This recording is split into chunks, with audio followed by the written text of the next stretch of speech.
आखिरी अशरे में नबी अकरम सल्लल्लाहु अलैहि वसल्लम की जूद व सखा, आपका करम, आपके अखलाक और आपके जितने भी बुलंदी के मज़ाहिर थे वो और ज़्यादा खुलकर आते थे। अल्लाह के रसूल अलैहिस्सलातु वस्सलाम आखिरी अशरे को खूब फजीलत देते थे।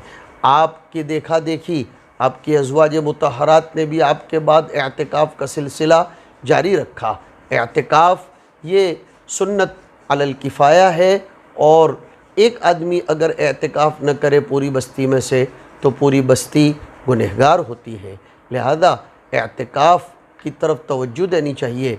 अभी लॉकडाउन के ज़माने में अगरचे कई एक लोगों को एअतिकाफ़ में बैठने की इजाज़त न हो, लेकिन जैसे 2-3 लोगों को नमाज़ पढ़ने की इजाज़त है, वैसे इक्का दुक्का कोई ज़िम्मेदार या कोई नेक सालेह आदमी 1-2 मिलकर अलग अलग कोनों में सोशल डिस्टेंस की रियायत करते हुए एअतिकाफ़ करे, शब क़द्र की तलाश करे।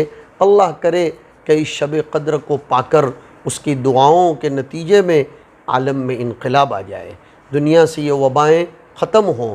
इस साल तो बहुत ज़्यादा अहतमाम करना चाहिए और औरतें जो इस साल वैसे भी साइकोलॉजिकली भी, आसमानी सुल्तानी आफात के तले भी, क़ानून की रोशनी में भी बाहर जाने की उनको इजाज़त नहीं है, शॉपिंग वग़ैरह के लिए वो नहीं जा सकती, जाना भी नहीं चाहिए, तो उनके लिए तो सुनहरा मौका है अपने घरों का कोई कोना पकड़कर एतिकाफ़ कर लेने का। उनके लिए बड़ा आसान है। वाज़ेह रहे कि मर्दों के लिए घरों में किसी भी सूरत में एतिकाफ़ की इजाज़त नहीं है।